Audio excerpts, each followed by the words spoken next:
What's up guys, Just Messi here and welcome to a brand new video and welcome to today's dose of transfer gossip. And today is going to be Tuesday, the 18th of July. Today's episode does have a fair amount of confirmed transfers to get through, but in regards to rumours, they've taken it up another level today. But just before we get started, as always, you can show support by leaving a like rating. That'd be absolutely awesome. Remember, 1,000 likes is the target for today's video. If you're new to my channel, make sure to click the subscribe button for daily FIFA content and press the notification tab next to it to receive notifications about my videos. If you missed yesterday's video, it'll be down below in the description box. And today's question of the day is quite a controversial one, but that question is going to be, who do you think is the most overrated player in football right now? Let me know your answers down below in the comments section. But now, let's jump on to confirmed deals. And the very first one is going to a Turkish centre-back called Gülüm, going to Adelaide United in Australia from Hebei China Fortune, obviously in China, on a loan deal. And despite him being Turkish on FIFA Ultimate Team, he's actually born in Australia. The second player going to Australia today is one a fair amount of people may recognise,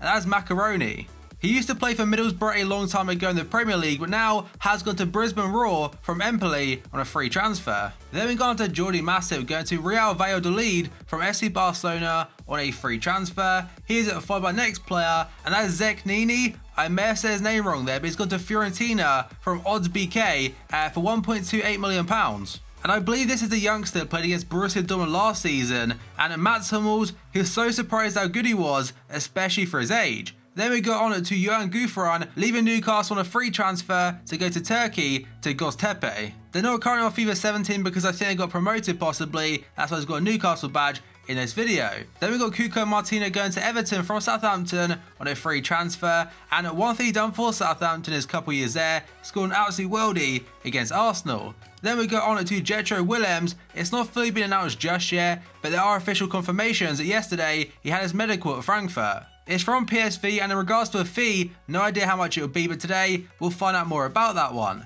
Then we go on to Paulo Oliveira going to SD Eibar from Sporting in Portugal for €3 million.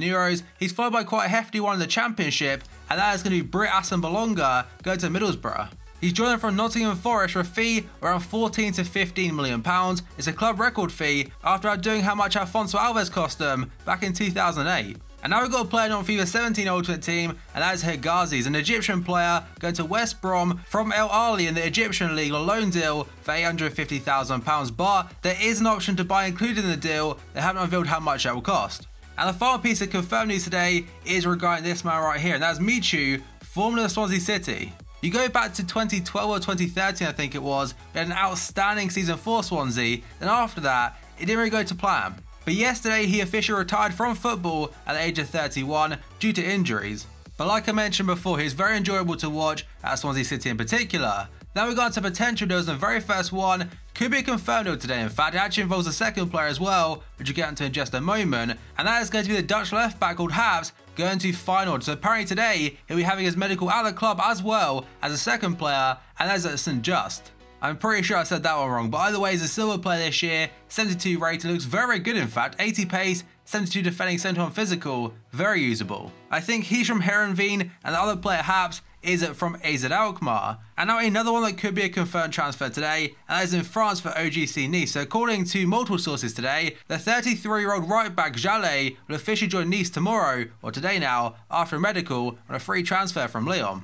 Last season they did have Ricardo Pereira there, who was on loan from FC Porto, but now it's looking like he'll probably end up going to Tottenham. And in regards to another transfer that could have gone to Nice, is Debuchy from Arsenal. There were reports saying Debuchy would have a medical today to go back to France, but no, that's not the case, no deal has been agreed. The main reason for that is because of wages, and that seems to be a massive stumbling block for that transfer. Next up we've gone to Wilfred Boney into a return to Swansea City according to Wales Online. Former Swansea City striker Wilfred Boney has not travelled with the Manchester City squad to the United States, amid speculation that Swans are keen on re-signing the Ivory Coast international. He was also linked to a move to France as well as a couple other clubs across Europe, but Swansea, I think it would be a good signing for them. I mean, they could get a massive amount of money from Gylfi Sigurdsson, like £50 million or whatnot, so getting someone back like Wilfred Boney, who thrived at Swansea before, that's not bad business. And because City are trying to get rid of him now, I can't imagine it costing too much either. Next up we got on to Kieran Gibbs, and according to loads of different sources today, Arsenal and England defender Kieran Gibbs is one of West Brom's top defensive targets this summer, but the clubs are not yet close to a deal. Sky said that West Brom have approached Arsenal about a transfer for Gibbs. He's valued at £10 million. West Brom though, they don't want to pay that much. They may try and get him at a cheaper price because as of right now, Arsenal do have Kieran Gibbs, Monreal and Kolasinac. Next up we go on to Joe Hart, a very short update regarding his situation to West Ham, and apparently yesterday passed his medical and could be announced today. It's a loan deal to West Ham from Man City with a potential option to buy. And another one for West Ham today is it going to be Javier Hernandez, formerly of Manchester United, and according to Sky today and BBC, West Ham are getting closer to signing Javier Hernandez, who has £140,000 per week and has a £13 million release clause from Bayer Leverkusen. He is definitely a proven goal scorer, which could be huge for West Ham, and for that fee in this market, that's very good value for money. Next up, according to Daily Mirror, Manchester United are considering a final huge take it or leave it deal worth £60 million, or offer should I say, for Eric Dyer. There are rumours saying United bid £50 million for him a few weeks ago. It was rejected by Spurs, and they're very adamant he's not for sale this summer. They have already sold Kyle Walker to Man City for £50 million, and based off their team last year, they were so good as a unit, their team chemistry and whatnot was probably one of the best in the league, and they won't want to lose any more starting players. United were linked to Bakayoko before he moved to Chelsea. They could still go for Nemanja Matic, and there are still rumours surrounding Fabinho, so it looks like Mourinho doesn't want a CDM for next season. That's to wait and see who they get though. And now we've got another player linked to United, this time a probably more successful one, and that's going to be Perisic. And the reason I say it's more successful because according to a lot of different sources today, United are making significant progress with a deal to sign Perisic from Inter. It's now expected to be completed this week. The initial asking price is around £48 million. I'm not sure if they'll pay the total of that because there are rumours saying potentially Darmian could be involved in the deal. He actually left Inter's pre-season training camp to go to a dentist in Croatia, I think it was, to sort out tooth abscess, but now it looks like a move to United could be done, but he's still expecting to train tomorrow, I think it is, according to reports. And the apparent reason that Inter have changed their stance on him leaving the club is because the next player, as indicated by Diao, is going to be his replacement. He had a very solid season for Lazio last year. He could play out wide on the left-hand side or also as a striker. And it does seem that when he went to striker last year, that's when he stepped up a gear. Next up, we've gone to Pepe Reina, linked to Man City today. According to the Daily Telegraph today, Man City are close to signing Pepe Reina with an expectation agreement can be reached in the coming days. The Daily Mirror are saying that Man City have had a £2.6 million bid rejected from Napoli for the former Liverpool goalkeeper. Of course, if he does go to Man City, he'll be a backup goalkeeper to Edison, who signed from Benfica. But now what does this mean for Claudio Bravo? They released Willy Caballero this summer, they went to Chelsea, so he's the new backup goalkeeper, and Bravo, he could be third choice. And that makes me think he'll be leaving, but I'm not too sure where he'll go. And the reason that Pep Guardiola may want Pepe Reina is because for a goalkeeper, his distribution is one of the best. I remember when he got an assist for Liverpool, in fact, I believe it was against Aston Villa, and he done a massive kick over the top to Riera, and to be fair, Riera's finish was absolutely ridiculous, but it's still an assist.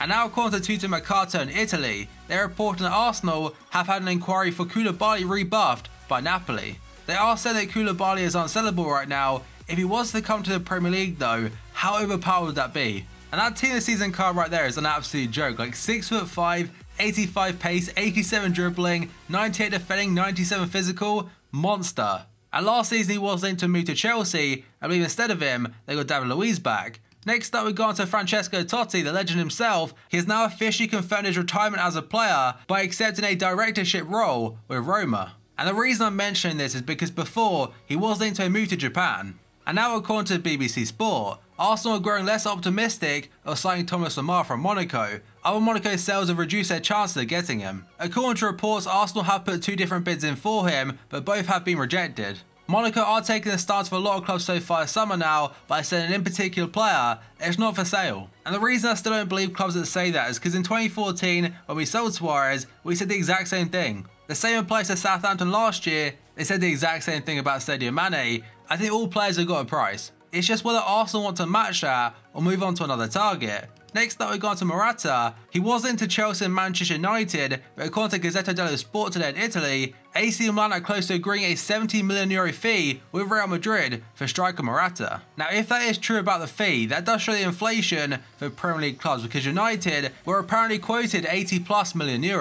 And they also mentioned that now he is likely to reject Chelsea. Next up, we got on to Alexis Sanchez, a very short one today according to L'Equipe. They're saying that PSG are back in the race for Alexis Sanchez. He mentioned a few days ago he wants Champions League football next season, also wants to win the competition, and Arsenal are probably very unlikely to sell to a Premier League rival, that being Man City. According to rumours, Bayern are definitely out of the race again because of his wages, so PSG, it could be a very viable option. And one thing that does look very good for FIFA Ultimate Team, that Chilean flag and PSG badge, that's a great combo. And now according to Don Ballon in Spain, Chelsea have offered Atletico Madrid's Belgian winger, Jan Carrasco, a 5-year contract. A few weeks ago it was linked to Bayern Munich, and to be honest, I'm not really sure I believe it because Atletico, they have a transfer ban. Of course they can buy players, they can't register until January, so selling a key player like Carrasco, it doesn't make too much sense in my opinion. Next up we go on to Sergio Aguero, also into Chelsea today according to Sky Sports. Chelsea have a serious and strong interest in signing Man City striker Sergio Aguero, but City, they said he's not for sale. A lot of strikers are being linked to Chelsea right now for a couple of reasons. The first one is Diego Costa has not got a future at the club. Second one is the fact they missed out on Lukaku. So Conte wants a new striker for next season. Could it be Aubameyang, Aguero, Morata? We'll have to wait and see. Next up we go on to Paulo Dybala, and according to Corriere dello Sport, Juventus have rejected a €95 million bid from Barca for Paulo Dybala. He was linked to move to Barca a couple of years ago before even joining Juventus, from Palermo I think it was, and I could be wrong here so don't quote me on this, but I'm pretty sure Dani Alves said Dybala has to go to a club at Real Madrid or Barca to get to the next level. And it is probably very unlikely, but maybe it could tie into the next transfer. And that one, and the final one today, is it going to Neymar, linked to PSG. And the source for this one is going to Gianluca Di Marzio, who before was extremely reliable. Now though, I'm not all that sure. He has claimed a lot of stuff so far, some that hasn't gone through. By the way, today's report in the breaking news, PSG are prepared to activate Neymar's €222 million buyout clause at Barca. And that's why I mentioned the Dybala deal before, because if Barca were actually going to sell Neymar, someone like Dybala, it could be a realistic replacement. And I'm not saying they're definitely similar types of players, what I am saying is Neymar is a huge name, Dybala, another big name, that's why it makes sense. But according to the Daily Mail today, Brazil forward Neymar will not leave Barcelona because no club is willing to meet his £195 million release clause. That's according to the club's sporting director, amid speculation linking the 25-year-old with Manchester United and PSG. Although I think the Daily Mail article was released a few hours before Di Marzio's. So he could be onto something, we'll have to wait and see, but right now, it's like PSG are definitely going all out for any kind of big name. They've linked to so many big players so far this summer, Alexis Sanchez, Aubameyang, Coutinho, Mbappe, and now Neymar. And I know Neymar and Dani Alves are very good friends, so possibly he could be trying to convince him. But that is the final one for today's episode. So as always, if you enjoyed this video, show support by leaving a like rating. That'd be absolutely awesome. Remember, 1,000 likes is the target for today's video. If you're new to my channel, make sure to click the subscribe button for daily FIFA content and press the notification tab next to it to receive notifications about my videos. If you missed yesterday's video, it'll be down below in the description box. And today's question of the day, who do you think is the most overrated footballer in real life? So thank you for watching this video, and I'll see you next time.